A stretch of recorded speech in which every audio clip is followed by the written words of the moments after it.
Laurent Grisoni, je suis enseignant-chercheur à Polytech, je suis professeur en informatique. En recherche, je m'intéresse à un domaine un petit peu particulier de l'informatique qui s'appelle l'interaction humain-machine, qui s'intéresse aux systèmes interactifs et à la manière dont les gens les utilisent.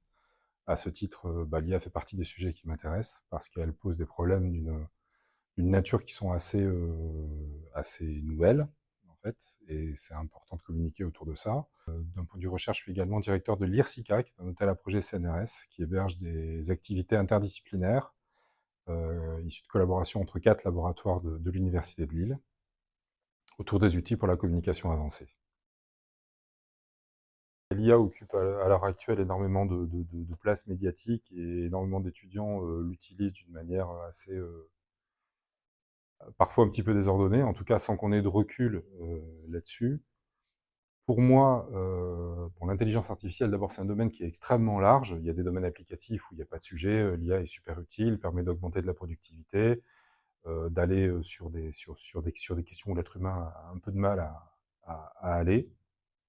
Par contre, il y a un enjeu sur cette partie de l'IA qui concerne de l'IA générative généraliste, c'est-à-dire de l'IA qui est censée être utilisée, qui est capable de répondre potentiellement à n'importe quelle question.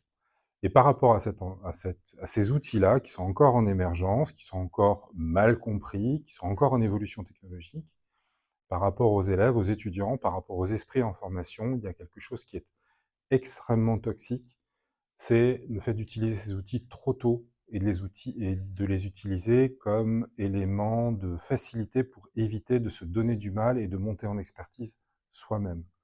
Pourquoi? Parce que ces outils-là, il y a toujours un moment où ils atteignent leurs propres limites. Il y a un moment où ils vont introduire des erreurs sans qu'on puisse se rendre compte facilement d'un point de vue technique qu'il y a des erreurs dans ce qu'ils sortent. Et donc, si la personne qui va les utiliser n'est pas capable soi-même, elle-même, de pouvoir détecter qu'il y a des erreurs dedans, donc qu'elle n'est pas experte de la question qu'elle demande à ces outils-là de traiter, elle ne sera pas capable de détecter l'erreur qu'il y a dedans. Or, pour pouvoir détecter une erreur, il faut soi-même être capable d'évaluer la qualité de ce qui est sorti, d'une part, donc ça veut dire qu'on est relativement expert de ce qu'on demande à faire à ChatGPT ou outils équivalents, et d'autre part qu'on accepte de prendre le temps de le faire. Or, il y a un facteur humain absolument terrible qui survient assez vite quand on a en face de soi un outil qui marche relativement bien, c'est qu'on a tendance à faire confiance. Il y a un moment, on optimise son temps, et donc du coup, si on se rend compte à chaque fois que tout fonctionne, eh bien on va finir par ne plus vérifier parce qu'on estime que ça fonctionne. Or, une fois qu'on a fait confiance à l'outil, c'est là où parfois les erreurs peuvent apparaître, il peut y avoir ce qu'on appelle des hallucinations. Et donc, non seulement l'étudiant n'a rien appris, mais en plus de ça, dans ce qu'il va générer, parfois il peut y avoir des choses qui sont extrêmement problématiques, sachant que quel que soit l'outil qu'on utilise, bien entendu, on est responsable soit de ce qu'on laisse ou pas dans son travail. Donc du coup, moi, ce que j'aurais tendance à conseiller aux étudiants, c'est de tout simplement pas l'utiliser, parce que ça nuit à leur montée en expertise, ça nuit à leurs apprentissages. Pendant qu'ils demandent à l'outil de faire leurs exercices, eux n'apprennent rien.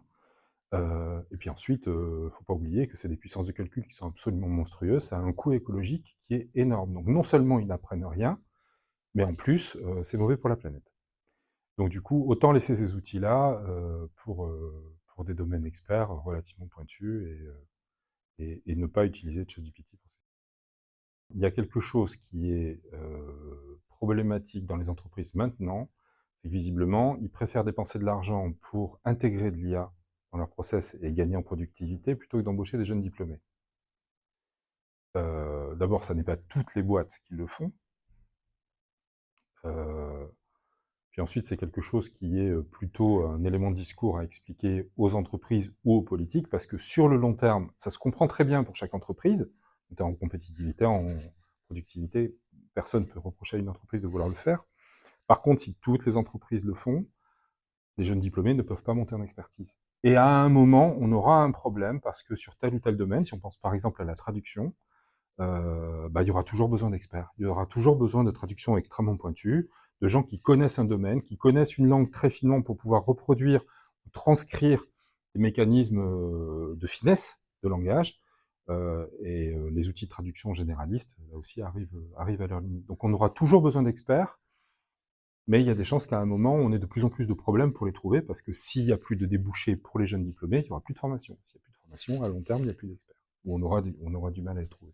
Les finesses, fondamentalement, une idée ne peut pas s'exprimer totalement indépendamment de la langue dans laquelle elle s'est exprimée. Je connais plein de gens qui, dans une langue étrangère, vont pouvoir dire tout un tas de mots et être super grossiers, sauf que dans leur langue maternelle, ils vont le refuser parce qu'il y a un port émotionnel radicalement différent. Il y a un moment, il y avait un débat entre les philosophes et les philologues. Les philosophes considéraient que l'idée était indépendante de la langue, du langage. Les philologues, c'est que l'un et l'autre n'étaient pas séparables. Au final, c'est les philosophes qui ont gagné. Et on se retrouve avec quoi? On se retrouve avec les linguistes qui intègrent des éléments culturels. Et à un moment, quand on invente son expertise sur une langue, il y a un moment, il faut tenir compte de ce que sont les personnes. Malheureusement, ChatGPT, on peut changer de sujet quand on veut, et il va toujours aller dans le sens de la personne. Il y a un, derrière ces outils-là, il y a un mécanisme d'anthropomorphisme qui est très fort. Parce que ça s'appelle de l'intelligence artificielle, on estime qu'on est en train de discuter avec une forme d'intelligence qui est semblable à la nôtre. C'est de l'intelligence artificielle. Mais pour les gens qui s'intéressent à l'apprentissage profond, on entend parfois l'expression de dire « attention, c'est de l'intelligence très artificielle ». C'est très primitif.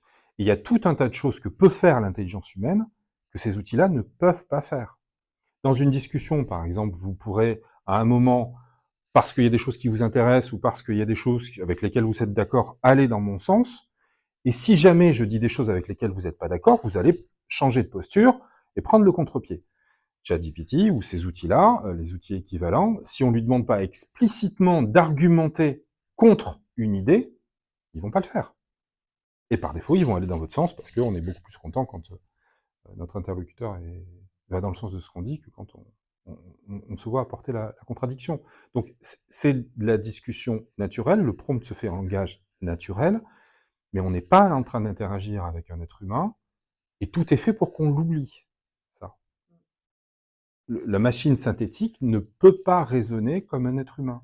Elle apprend pas de la même manière, elle se nourrit des textes Internet, il y a une proportion de plus en plus importante de documents Internet de manière générale qui sont générés eux-mêmes par IA, donc l'IA commence à se nourrir de documents qui sont générés par intelligence artificielle, donc c'est un processus qui n'est pas forcément extrêmement simple pour renouveler le pool d'idées ou d'argumentation de ces systèmes-là, et puis les choses qui sont intéressantes, elles sont noyées dans une masse de données importante, donc la question de savoir comment faire la différence entre les différents pools de données, c'est un problème qui reste ouvert.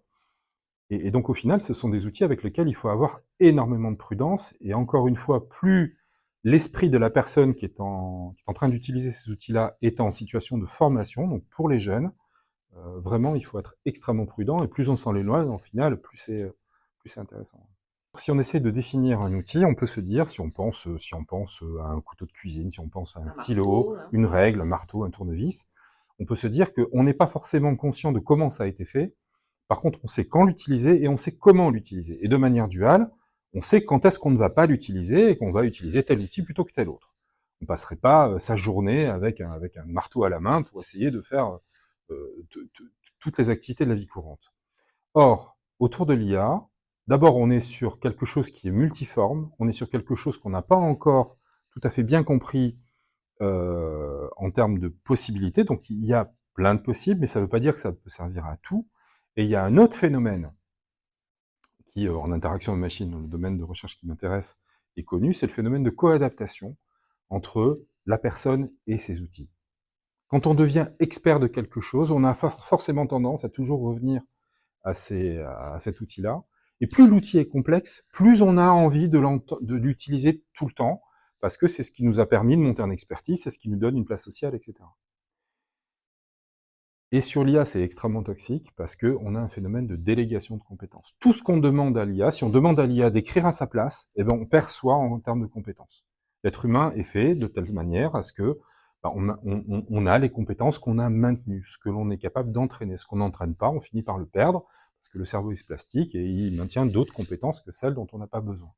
Donc si on n'a plus besoin d'écrire, eh ben on n'écrit pas. On ne sait plus écrire. Or, pour solliciter correctement une IA générative, par exemple, il faut écrire des prompts qui sont relativement précis, qui sont sans ambiguïté, Si le résultat ne nous convainc pas, il faut pouvoir reprendre la question qu'on a posée pour écrire un petit peu différemment. Il faut savoir écrire. Donc si par exemple on utilise trop ou trop tôt ces systèmes génératifs pour écrire à sa place, dans une première lecture, on a l'impression de gagner du temps puis d'être en capacité, c'est-à-dire qu'on a un outil qui nous rend plus puissants, sauf qu'il nous rend plus puissants en nous empêchant d'apprendre nous-mêmes comment écrire soi-même. Donc du coup, ça nous affaiblit paradoxalement. C'est un domaine qui, d'un point de vue technologique, est en évolution très rapide. Par contre, il y a un certain nombre de choses qu'on peut déjà relever. C'est que d'abord le coût matériel, c'est-à-dire le coût écologique, en termes de matières premières, en termes d'énergie, de ces technologies-là, explose complètement. Donc, l'avenir est peut-être plus pour essayer de travailler de la frugalité que d'essayer de résoudre les problèmes dont je parlais autour de ChatGPT, qui sont des problèmes profonds sur les systèmes génératifs généralistes. Ça, c'est le premier aspect. La deuxième chose, je pense qu'une porte de sortie pour réconcilier l'outil avec les personnes passe beaucoup via la prise de conscience des personnes elles-mêmes sur ce que ça veut dire d'utiliser ce type d'outil. On n'est pas sur un tournevis ou sur un stylo. C'est très particulier parce qu'il y a de l'anthropomorphisme. Certains arriveront à prendre une distance, d'autres pas.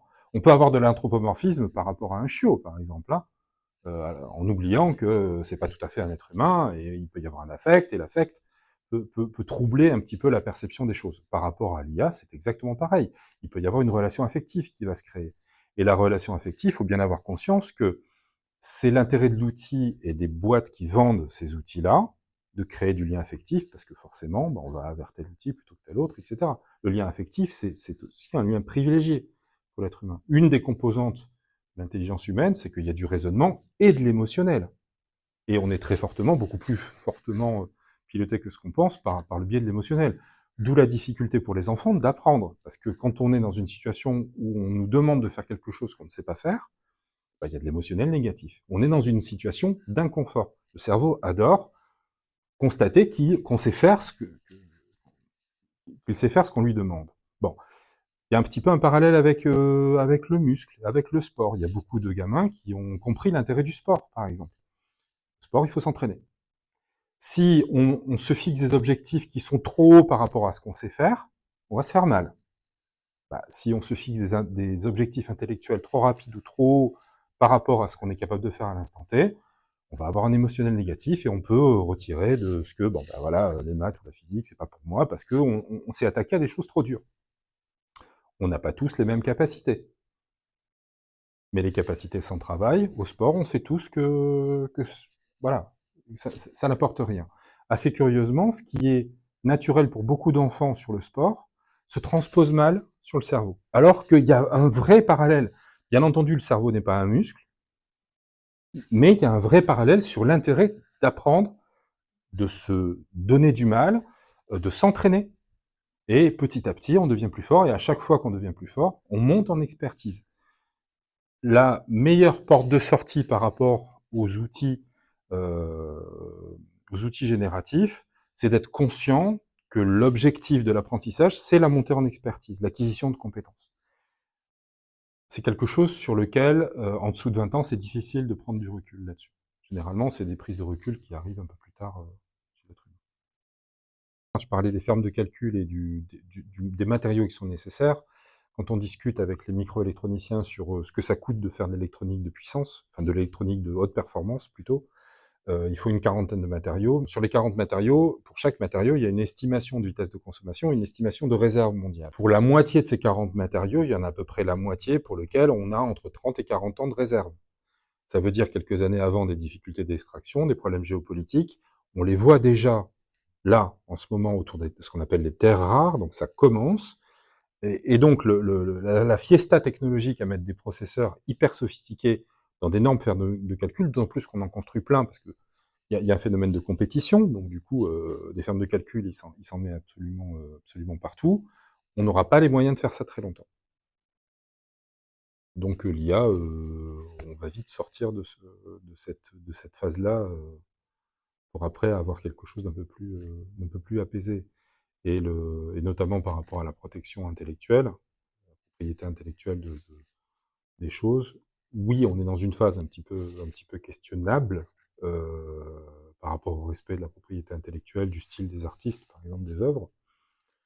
Mais il y a forcément un moment où on trouvera des pare-feux et des possibilités pour faire ce qui doit être fait, c'est-à-dire respecter les gens dans ce qu'ils ont fait, quoi.